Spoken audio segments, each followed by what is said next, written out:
तो lawyer talks में आप लोगों का स्वागत है। तो जैसा कि हम लोग जानते हैं दोस्तों, आज 1 जुलाई है और आज से हमारे जो नया लॉ है वो पूरे भारत में लागू हो गया है। तो आज हम लोग जानेंगे ब्रीफ में भारतीय न्याय संहिता के बारे में। तो आइए दोस्तों, हम लोग जानते हैं ब्रीफ में भारतीय न्याय संहिता के बारे में। तो दोस्तों, इस लॉ में हम लोग जानिए क्या आखिर इसका ज़रूरत क्यों पड़ा। तो आइए हम लोग जानते हैं दोस्तों, ज़रूरत क्यों पड़ा।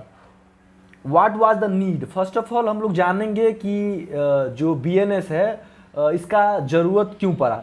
तो जैसा कि हम लोग जानते हैं दोस्तों, ये 160 ईयर पुराना कॉलोनियल लॉ था जिसको हम लोगों को हटाना था।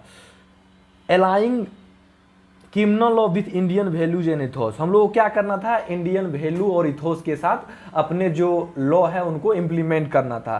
क्योंकि हम जैसा कि हम लोग जानते हैं कि जो आईपीसी 160 साल पुराना लॉ था जिसमें जो कि ब्रिटेन जो हमारे देश पे रूल करते थे उसका कुछ जो इथोस था और वैल्यू था वो कंपाइल था इसमें।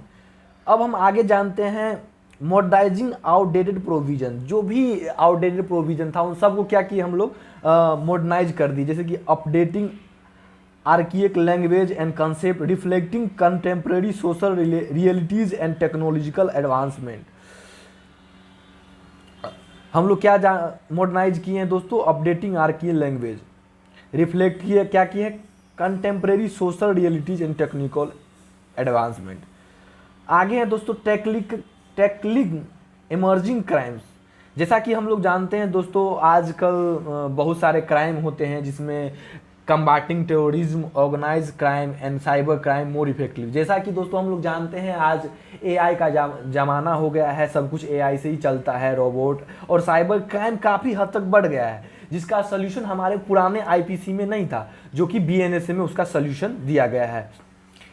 Emphasis on victim protection compensation and rehabilitation. हम लोग किस पे फोकस किए हैं, विक्टिम के प्रोटेक्शन पे किए हैं फोकस, कंपेंसेशन और रिहेबिलिटेशन पे भी हम लोग फोकस किए हैं।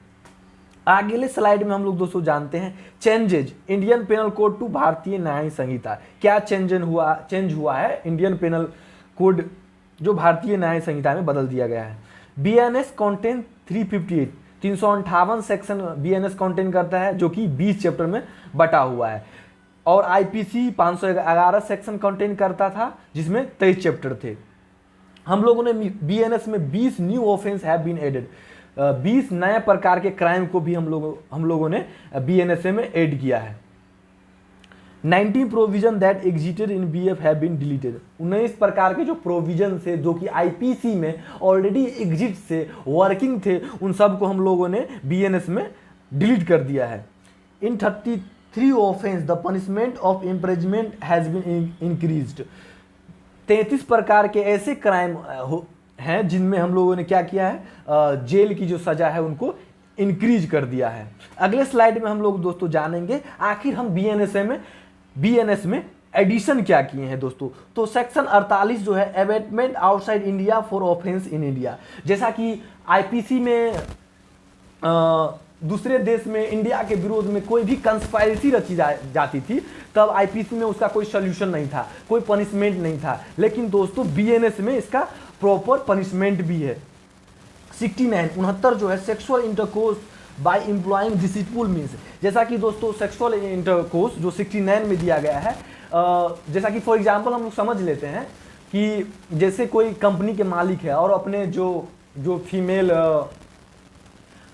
एम्प्लॉय है उनको प्रेशर डालता है काम के लिए या लस्टिव के लिए पैसा देके उनके साथ डिसीटफुल मैनर में कोई भी टाइप का सेक्सुअल इंटरकोर्स करता है, तो वो भी बीएनएस में क्या है दोस्तों, पनिशेबल है। एडिशन में 17 क्लाउज 2 भी जुड़ गया है, 70 क्लाउज 2 धारा जो जुड़ गया है। Women under 18 years of age is raped by one or more person. 95 में दोस्तों जो hiring employing or engaging a child to commit an offence. कोई भी चाइल्ड को किसी प्रकार के कार्य में, किसी प्रकार के क्रिमिनल एक्ट में उनको सम्मिलित करते हैं तो बीएनएस में वो क्राइम होगा। सेक्शन 103 क्लाउज 2 में मॉब लिंचिंग है दोस्तों। जैसा कि हम लोग जानते हैं कि मॉब लिंचिंग का कोई कॉन्सेप्ट आईपीसी में नहीं है, और रिसेंट के कितने इशू में हम लोग देखें, जैसे मुंबई में हो गया था मॉब लिंचिंग, और ये केसेस दिन पे दिन बढ़ते जा रहे हैं, इसीलिए बीएनएसए में मॉब लिंचिंग को भी दोस्तों शामिल कर दिया गया है। तो लॉयर टॉक्स के साथ जुड़े रहें और सब्सक्राइब करते जाएं दोस्तों। अगले स्लाइड में हम लोग जानते हैं एडिशन के बारे में ही हम लोग जानेंगे। सेक्शन 106 क्लाउज 2 में दिया गया है कॉजिंग डेथ बाय नेग्लिजेंस। जैसा कि हम लोग दोस्तों जानते हैं आईपीसी में ये एक्सेप्शन था, लेकिन बीएनएस में उसको एक्सेप्शन नहीं माना गया है। कॉजिंग डेथ बाय नेग्लिजेंस होगा तो उसको प्रॉपर जो बीएनएस में जो भी पनिशमेंट मेंशन की गई है वो पनिशमेंट वो क्रिमिनल एक्यूज को मिलेगा। सेक्शन 111 जो ऑर्गेनाइज क्राइम के बारे में बात करते हैं दोस्तों, तो ऑर्गेनाइज क्राइम जो भी है, जैसे कोई भी क्राइम हम लोग करते हैं तो एक दूसरे के साथ मिल के कोई भी क्राइम को जब हम लोग एक्ट करते हैं तो उसी को हम लोग बोलते हैं ऑर्गेनाइज क्राइम, जो कि सेक्शन 111 में मेंशन किया गया है दोस्तों। 112 में पीटी ऑर्गेनाइज क्राइम के बारे में बताया गया है, जो भी पीटी एक्ट होता है उसके बारे में बताया गया है। 113 टेररिस्ट एक्ट, जैसा कि हम लोग जानते हैं दोस्तों टेररिस्ट एक्ट के लिए अलग से ऊपा टाडा बाडा सब है, लेकिन उसको भी अब बीएनएस में शामिल कर दिया गया है। सेक्शन 152 में है act endangering sovereignty unity and integrity of India. कोई भी एक्ट जो हमारे भारत के सोवरेनिटी, इंटीग्रिटी और यूनिटी के लिए खतरा है वो भी पनिशेबल होगा बीएनएस के तहत। आगे हम लोग दोस्तों जानते हैं आखिर बीएनएस में कुछ जो सजाएं हैं वो बढ़ी या घटी है, क्या उसमें कैपिटल पनिशमेंट है? तो जी हाँ दोस्तों, डेथ भी है बीएनएस में, इम्प्रेजमेंट ऑफ लाइफ भी है, जीवन भर की सजा भी है, रिग्रियस इम्प्रेजमेंट भी है, सिंपल भी है, जो फॉरफीचर ऑफ प्रॉपर्टी है वो भी है, और फाइन का भी प्रावधान बीएनएस में किया गया है, जो कि आईपीसी से डिफरेंट नहीं है। वो सब ऑलरेडी आईपीसी के प्रोविजन में है, आईपीसी के प्रोविजन सॉरी दोस्तों था। आगे हम लोग समझते हैं कम्युनिटी सर्विस। मुझे लगता है ये कि नया कॉन्सेप्ट है कम्युनिटी सर्विस, जिसमें हम लोग आगे जानते हैं आखिर कम्युनिटी सर्विस होता क्या है। Situation where community service can be given, जो भी सिचुएशन है जहां पे भी कम्युनिटी सर्विस को दिया गया है। तो हम लोग दोस्तों जानते हैं कम्युनिटी सर्विस में public servant unlawfully engaging in trade. कोई भी पब्लिक सर्वेंट हो जो कि किसी भी प्रकार का ट्रेड हो, जैसे टैक्सेशन हो गया, कोई भी मार्केटिंग लाइन हो गया, उसमें अगर पब्लिक सर्वेंट अनलॉफुली इंगेज होता है तो उसको बीएनएस के तहत पनिशमेंट दिया जाएगा। सेकेंड में दोस्तों है attempt to commit suicide to compel और restrain exercising of lawful power. किसी भी पर्सन को कंपेल करते हैं सुसाइड करने के लिए तो वो भी क्या है, बीएनएस में पनिशेबल है। तीसरा, in case of theft first time less than 5000 return of property. चौथा है दोस्तों misconduct in a public by a drunken person. कोई भी मिसकंडक्ट जो कि आईपीसी में एक्सेप्शन में था लेकिन बीएनएस में पनिशेबल ऑफेंस हो गया। मिसकंडक्ट जैसे कि कोई भी अल्कोहल ड्रम कर लिया है और पब्लिक जो पीस है उसको भंग करता है तो वो भी पनिशेबल होगा। पांचवा में दोस्तों डिफेमेशन भी शामिल है। अगले स्लाइड में हम लोग दोस्तों कंपेयर करेंगे आईपीसी के और बीएनएस में। तो दोनों में डिफाइन किया गया है मूवेबल प्रॉपर्टी के बारे में दोस्तों। तो movable property, the word movable property are intended to include corporeal property of every description except land and thing attached to the earth or permanently fastened to anything which is attached to the earth। IPC का जो दोस्तों पुराना definition है। अब BNS में उसी चीज को हम लोग जानते हैं, movable property include property of every description, हर एक प्रकार के डिस्क्रिप्शन का property except land and thing attached to the earth, permanently fastened to anything which is attached to the earth, will include intangible asset like patent copyright. अब हम लोग BNS में क्या भी इंक्लूड करेंगे, पेटेंट को भी इंक्लूड करेंगे दोस्तों, और कॉपीराइट जैसे कॉपीराइट को भी इंक्लूड करेंगे। अगले स्लाइड में बढ़ते हुए हम लोग दोस्तों जानते हैं section 48 abandonment outside India for a offence in India. जैसा कि दोस्तों हम लोग जानते हैं कि आईपीसी में ऐसा कोई सा भी प्रोविजन नहीं था, सेक्शन नहीं था जो कि इंडिया से, भारत से बाहर कोई भी क्रिमिनल कंस्पायरेसी करता है उसको पनिशमेंट मिलता। लेकिन बीएनएस में सेक्शन 48 के तहत उसको प्रॉपर पनिशमेंट भी दिया जाएगा। आइए दोस्तों हम लोग थोड़ा डिफिनीशन पढ़ लेते हैं। A person abate an offence with in the meaning of this Samhita who without and beyond India abate the commission of any act in India which would constitute an offence if committed in India. ठीक है दोस्त, कोई भी criminal conspiracy जो outside of India रचा जाता है लेकिन वो इम्प्लीमेंट इंडिया में होता है तो ये भी क्या होगा, क्राइम के श्रेणी में आएगा और उसका प्रॉपर पनिशमेंट बीएनएस के सेक्शन के द्वारा दिया जाएगा। दोस्तों सेक्शन 49 जैसा कि हम लोग ऑलरेडी बात कर चुके हैं दोस्तों, punishment of abetment if act abated is committed in consequence and where no express provision is made for it punishment। तो इन सब का चर्चा दोस्तों हम लोग आगे वीडियो में डिटेल में करेंगे। फिलहाल हम लोग ब्रीफ में समझ लेते हैं। जैसा कि हम लोग ऑलरेडी चर्चा कर चुके हैं section 69 sexual intercourse by employing deceitful means etcetera. Section 69 के बारे में भी हम लोग बात कर चुके हैं दोस्तों। अब हम लोग डायरेक्ट चलते हैं दोस्तों, मॉब लिंचिंग को थोड़ा देख लेते हैं दोस्तों। When a group of 5 or more persons acting in concern commit murder on the ground of race, caste, community, sex, place of birth, language, personal belief or any other similar ground, each member of such group shall be punished with death, with imprisonment for life and shall also be liable to fine। कोई भी जो act 5 आदमी या 5 आदमी से ज़्यादा किसी के साथ भेदभाव जैसे कि ग्राउंड पे करते हैं, रेस पे करते हैं, कास्ट और कम्युनिटी सेक्स पे करते हैं और उनको क्या करते हैं दोस्तों, जान से मार देते हैं या उनको बॉडली हार्म करते हैं तो वो बीएनएस के धारा 103 क्लाउज 2 के तहत पनिशेबल होगा।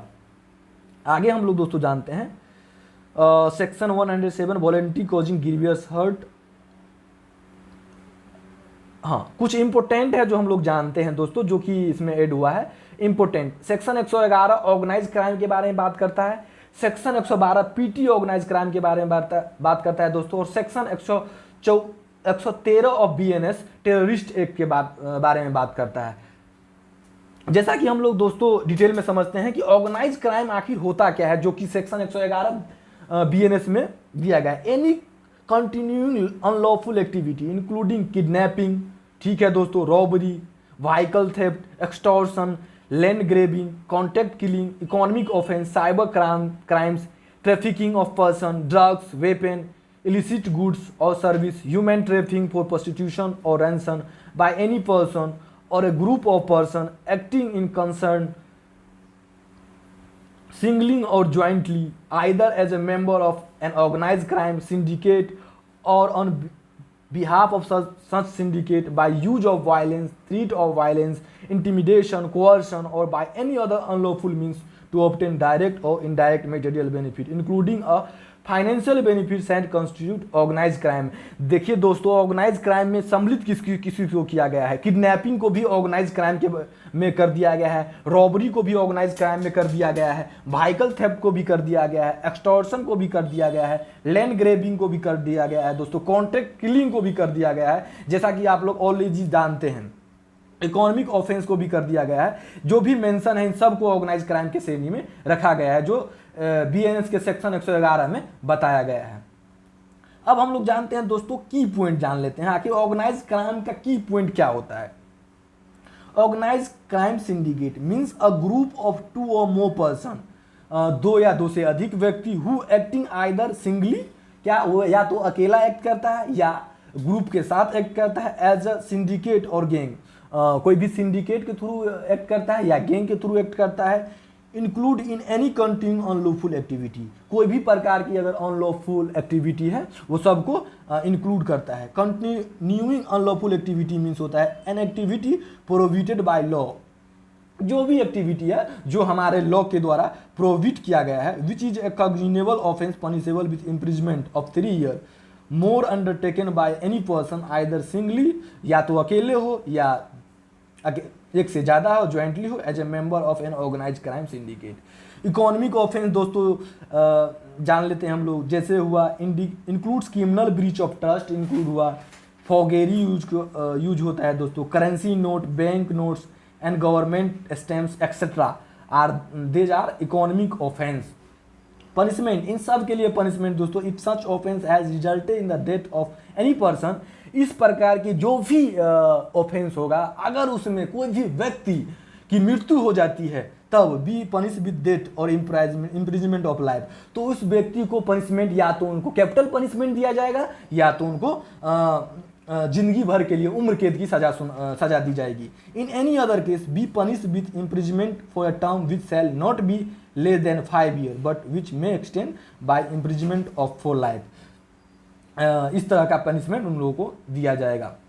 अगले स्लाइड में हम लोग दोस्तों बात करते हैं सेक्शन 112 पीटी ऑर्गेनाइज क्राइम के बारे में बात हम लोग दोस्तों कर लेते हैं. Who were being a member of A group और गैंग, जो कोई भी मेंबर हो या किसी ग्रुप के हो या किसी गैंग के हो, आइदर सिंगल या ज्वाइंटली, या तो अकेले हो या किसी ग्रुप के साथ हो, commits any act of theft, किसी भी प्रकार का एक्ट करता है जो कि थेफ्ट से जुड़ा हो, स्नेचिंग से जुड़ा हो, चीटिंग से जुड़ा हो, अनऑथोराइज सेलिंग ऑफ टिकट से जुड़ा हो, अनऑथोराइज बीटिंग और गैम्बलिंग से जुड़ा हो, या selling of public examination question paper, जो कि रिसेंट में हम लोग जैसे कि देखते हैं NEET paper,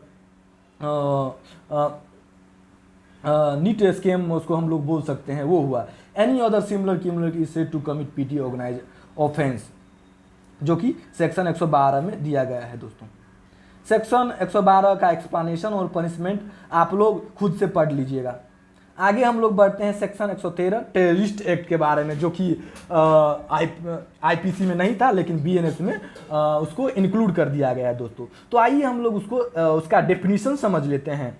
Whoever does any act, कोई भी act with the intent to threaten or likely to threaten the unity, integrity, sovereignty, security और economic security of India, कोई भी जो व्यक्ति है जो हमारे इंटीग्रिटी को, यूनिटी को या सॉवरिटी के लिए खतरा हो, उनको टेररिस्ट एक्ट में पनिशमेंट दिया जाएगा. जैसा कि अगले डिफिनीशन में हम लोग समझते हैं, by using bombs, dynamite or other explosive substance etcetera are cover under section 113 of the BNS.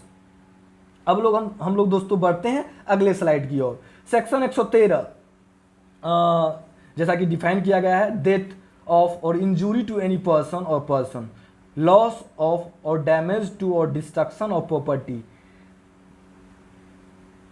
disruption of any supplies or service essential to the life of the community in India in any foreign country. ये sub section 113 में mention किया गया है दोस्तों, आप लोग खुद से उसको पढ़ लीजिएगा. अब हम लोग जान लेते हैं दोस्तों व्हाट इज द पनिशमेंट, आखिर पनिशमेंट बीएनएस के तहत मिलता कैसे है दोस्तों. तो if such offence has resulted in the death of any person, ऐसा कोई भी क्राइम जो किसी भी व्यक्ति के मृत्यु का कारण बनता है, तब punish with death, imprisonment for life, या उनको कैपिटल पनिशमेंट मिलेगा या उसे उम्र कैद की सजा मिलेगी, and shall also be liable to fine, और उसको फाइन भी लग सकता है. दूसरा पनिशमेंट हम लोग दोस्तों देख लेते हैं. इन any other case be punish with imprisonment for a term which shall not be less than 5 years, जो कि 5 साल से कम न हो, but which may extend to imprisonment for life, जो कि 5 साल से अधिक या जिंदगी भर के लिए हो, and shall also be liable to fine, वो व्यक्ति भी फाइन के लिए लायबल होगा. अब हम लोग दोस्तों एडिशन के बारे में बात कर लेते हैं. 226 और 304 जो कि आईपीसी में नहीं था और बेसिकली बीएनएस में उसको ऐड कर लिया गया है. 226 attempt to commit suicide to compel, मतलब किसी भी व्यक्ति को कंपेल करते हैं कि तुम मर जाओ, तो भी क्या होगा दोस्तों, क्राइम के श्रेणी में आ जाएगा. और 304 जो बीएनएस का धारा है स्नेचिंग, वो भी क्राइम के श्रेणी में आता है. अब दोस्तों हम लोग जान लेते हैं मेजर डिलेशन, जो कुछ भी जो डिलीट किया गया है. तो दोस्तों सेक्शन 124 क्लाउज ए को डिलीट कर दिया गया है, 124 ए सेडिशन को डिलीट कर दिया गया है. Section 377 sexual intercourse against the order of nature, section 494 adultery को भी डिलीट कर दिया गया है. दोस्तों उसको आप लोग पढ़ लीजिएगा. पीपीटी आपको व्हाट्सएप ग्रुप लॉयर टॉक्स में मिल जाएगा, टेलीग्राम ग्रुप पे भी मिल जाएगा, तो पीपीटी के लिए आप लोग दोस्तों परेशान ना हुए. अगले स्लाइड में हम लोग दोस्तों देख लेते हैं जो कि कुछ और डिलीट किया गया है। सेक्शन 376 DA को भी डिलीट कर दिया गया, जो कि IPC में बात करता था for a gang rape on women under 16 years of age. Section 376 DB को भी, सेक्शन 444 को भी और सेक्शन 446 को भी। आप लोग उसको डिटेल में पढ़ लीजिएगा। आगे हम लोग रिकैप दोस्तों देख लेते हैं। जेंडर न्यूट्रल भी है, न्यू फॉर्म ऑफ पनिशमेंट भी BNS में दिया गया है, चेंजेज इन सेक्शन दिया गया है और न्यू ऑफेंस को भी ऐड कर दिया गया है। तो लॉयर टॉक्स के साथ आप लोग जुड़े रहें और लॉयर टॉक्स को सब्सक्राइब कीजिए। PPT के लिए आप लोग व्हाट्सएप ग्रुप को ज्वाइन कीजिए लॉयर टॉक्स, और टेलीग्राम ग्रुप को ज्वाइन कीजिए। थैंक यू दोस्तों।